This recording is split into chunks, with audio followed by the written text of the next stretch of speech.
Thanks for coming. Today I have 5 quick and easy dinners to share with you. So let's get started. First, we're doing a Mexican chicken and rice in the crock pot. To start off, I have a large family pack of chicken thighs that I prepared and put into my crock pot with a crock pot liner.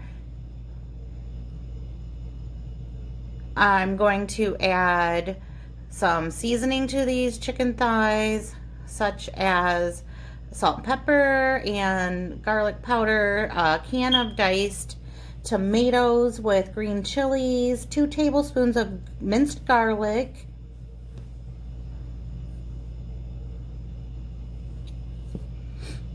some red onion that I had chopped up in my refrigerator already. I'm just going to throw that in on top.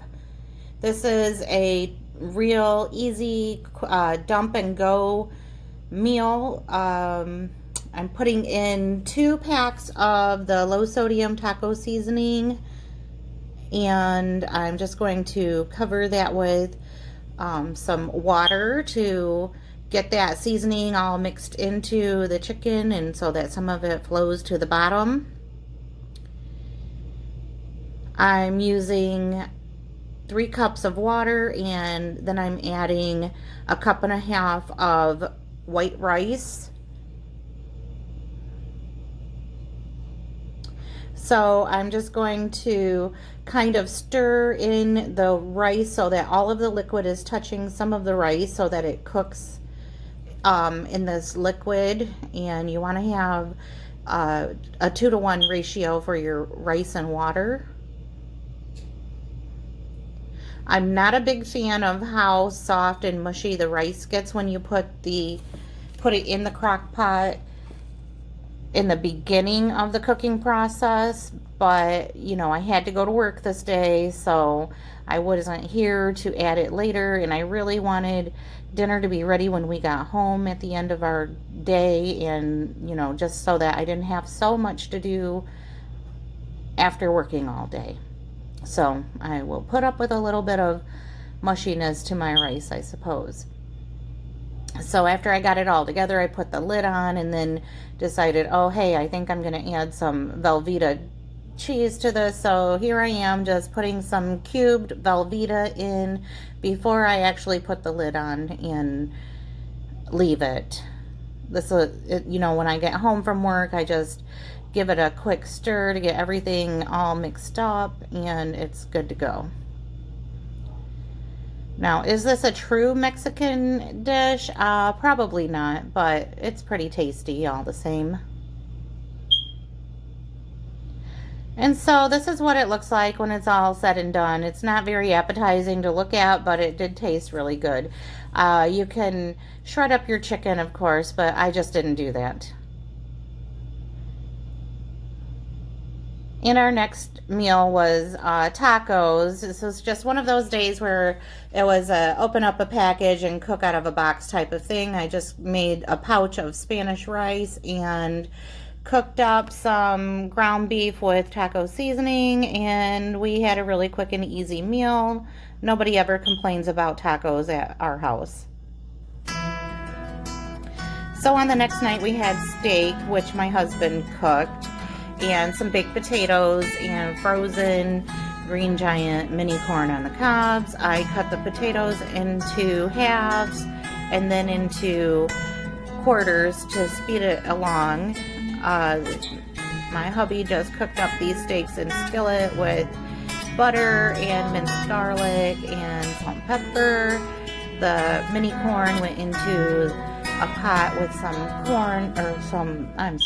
butter and water and salt. So this is how the potatoes turned out, and this is my plate with some sour cream on my potato and steak sauce, A1 on my steak, of course. And for the final meal, this isn't the final meal, but the next night we had toasted subs. Again, I was going for something that was easy to put together, didn't take a lot of steps and all that. I had to work, and so sandwiches was like, okay, let's just do that. And I thought, well, we'll just amp it up a little bit and do subs because, you know, even though we all work and go to school here, we still have our expectations at the end of the day when dinner time comes. So I have the mat in the bottom of my baking dish because I didn't want to haul out the big cutting board to slice bread, and I figured if I put it right into the pan, it would catch some of those breadcrumbs that seem to go all over the place when you do this. So I'm hollowing out the middle of the buns just to make more room for all the meat and veggies that I want to put on these subs, and also because my husband doesn't like a real bready sandwich. Now you can do whatever you want with the bread that you take out. I mean, some people make their own croutons, their own breadcrumbs, or they feed the birds, whatever. It's up to you. And so I'm not really doing a great job cutting these buns, and it's all right. I don't care. It all worked.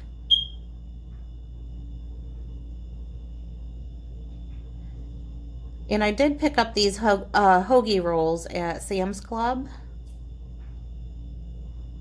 And I just cut the ends off just so that, you know, it's just the way that we prefer it. And, you know, we don't like the big extra piece of bun that you get at the end of it. We usually just pick it off or tear it off. So I thought I would do that work ahead of time for my family.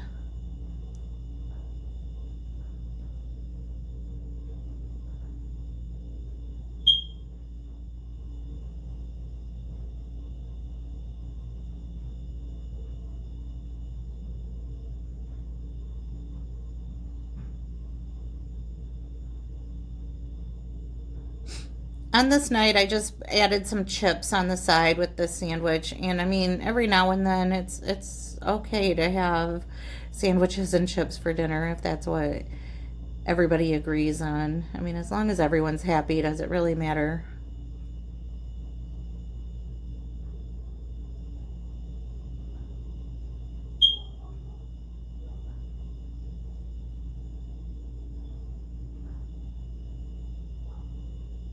And I'm just making these subs according to what the people in my household like.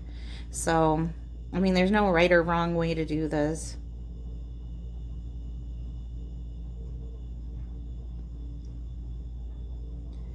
And when I get all done with the bread, then I'm just going to remove that cutting pad. You definitely do not want to put that in the oven. That would be a horrible mistake. And I have some butter and garlic, minced garlic, that I melted in the microwave that I'm just brushing onto the bottom part of the bread. It just gives another added layer of flavor, in my opinion. And this is going to go into the oven to get toasty, and we're going to add mayo on the inside. But as far as other sauces and condiments, that's what we're doing.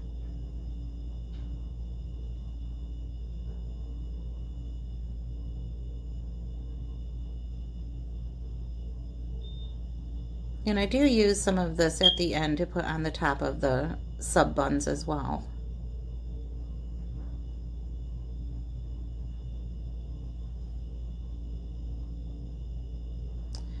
So after I get the garlic and butter onto the buns, then I start laying down the lunch meat according to, you know, I basically have it in my mind what I know each person in, you know, or certain people in my family prefer. You know, I have some turkey, some Black Forest ham, and some pepperoni that I bought at Sam's Club to make these sandwiches with.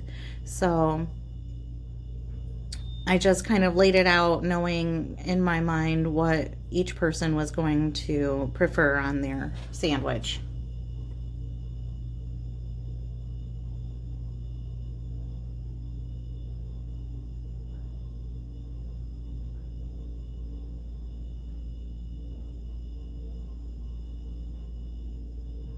And one of my sons doesn't like cheese, and then one of my sons and my husband like onions. And then there are certain foods that, you know, I myself don't like. So I was just making up these subs according to how I felt different people in our family would enjoy them.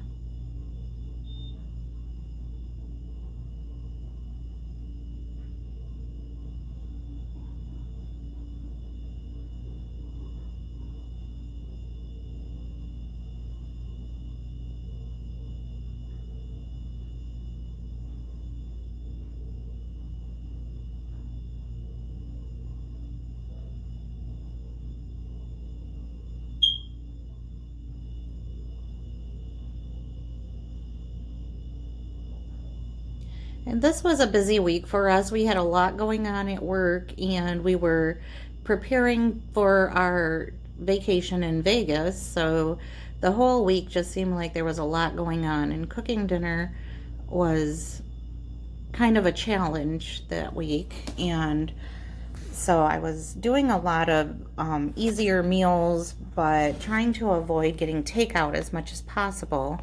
So some days it was, just whipping up some sandwiches and chips, or, like the tacos that were, very uninvolved, shells out of a box, that kind of thing. And nobody seemed to mind. In fact, they enjoyed their meals still, even though it was really easy going on Mom.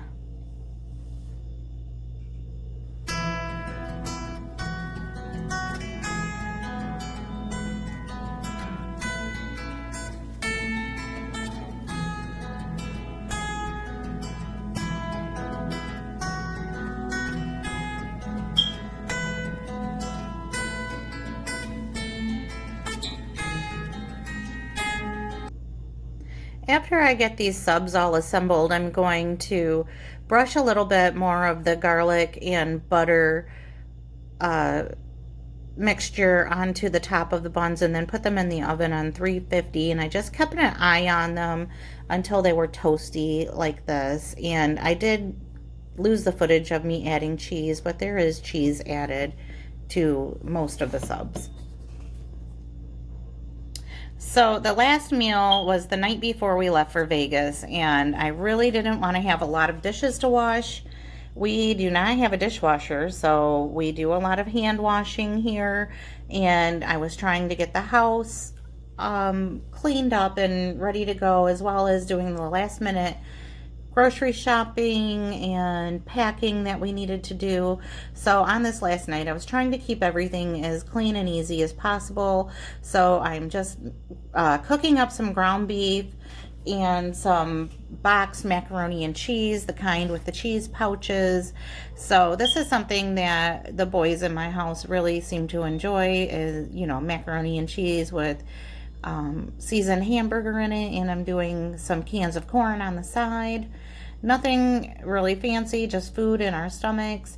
We also had a last minute vehicle issue where we had to take Bill's truck to the mechanic. So on this day we were, kind of going back and forth, picking it up, dropping it off, that kind of thing. So it was a really hectic day, and dinner just needed to be easy, a no-brainer.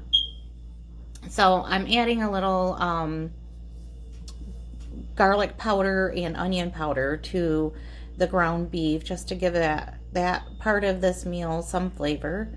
Normally I would add some chopped onion to it, but like I said, it was just a crazy day, and I didn't even take the time to chop onions up that day.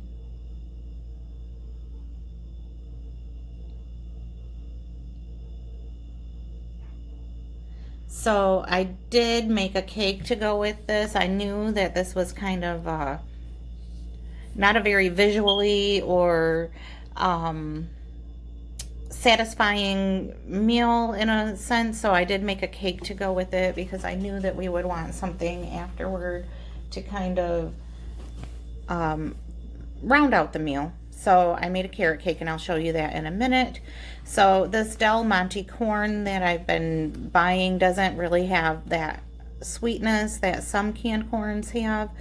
And so I added half a stick of butter and some honey, and that seemed to do the trick. I know it's not very healthy, but it was tasty.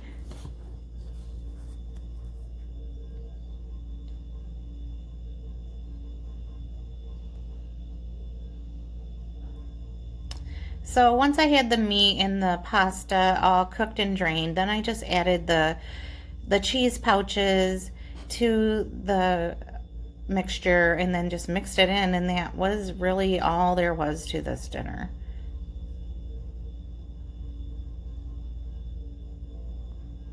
And I don't have any footage of it plated up.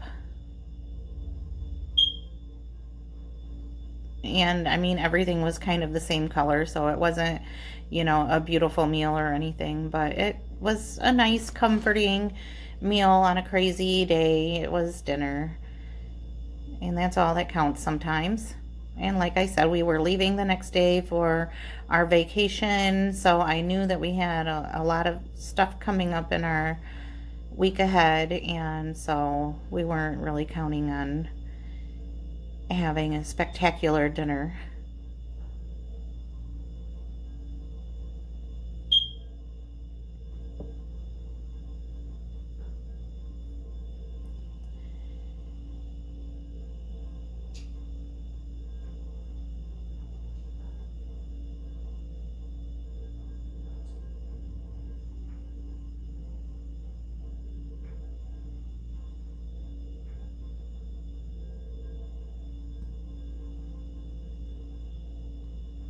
And I always add a little black pepper to my mac and cheese. It just seems to be a favorite in our house.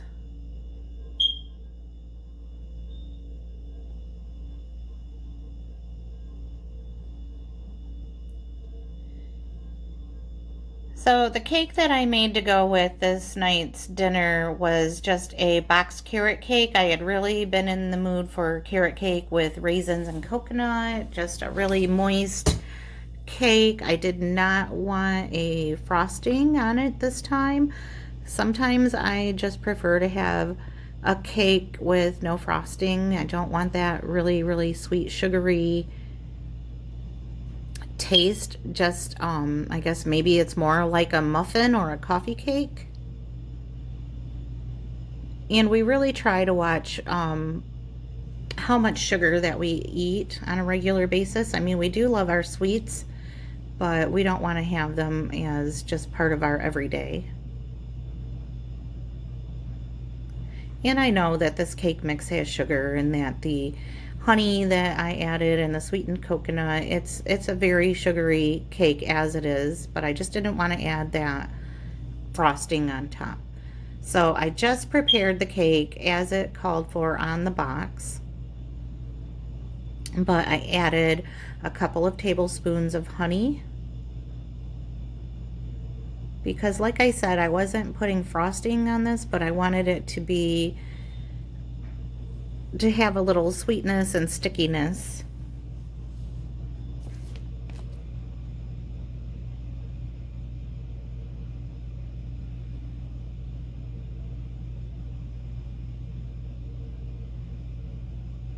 And I know there's tricks to getting that honey off your spoon. I just didn't do it.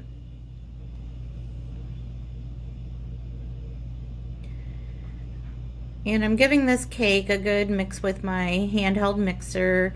I'm not a baker. I don't own a stand-up mixer. I just use a hand mixer. I make an occasional cake out of a box every now and then. So this mixer does the trick for me. And in the back I have an 8x8 baking dish that I have buttered. I really just wanted this cake to be thick and really moist, so I was using a smaller pan to get that thickness.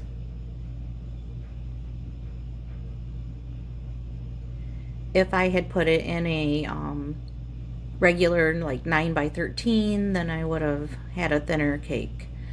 And so we don't normally use or eat that many raisins in our house, so I just got these little boxes and added that to my cake. I didn't want to have a lot left over that we wouldn't eat and I'd end up throwing out. I don't like a lot of food clutter in my pantry, so I put 2 boxes of these raisins in. Here I am just frustrated that they stick together in the box. They're so packed in so tight.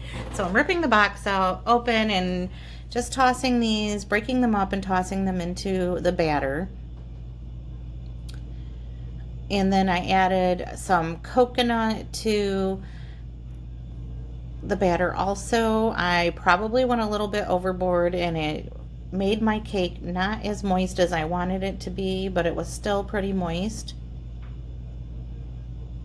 But I have just been craving a carrot cake with coconut and raisins added into it.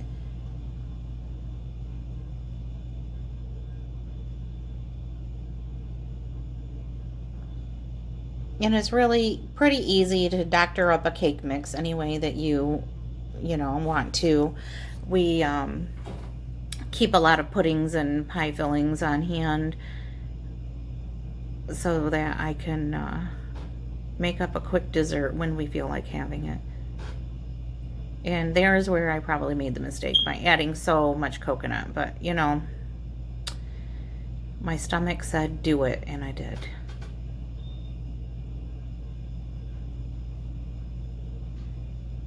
But overall, this cake turned out just fine. And then when I baked it, I just, I put it on 350 like it called for on the box and just kept an eye on it. I used a toothpick to check the center, and when it was done, I took it out, and that was all. I mean, we can't all be from scratch bakers, but we can still have good tasting desserts.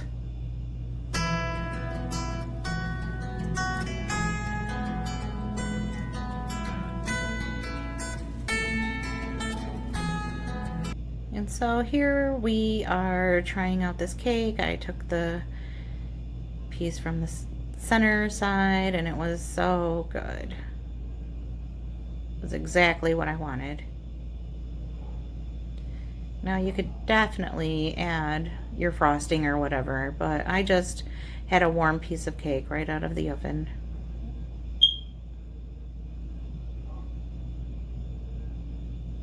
And that is it for today's video. Thank you so much for watching.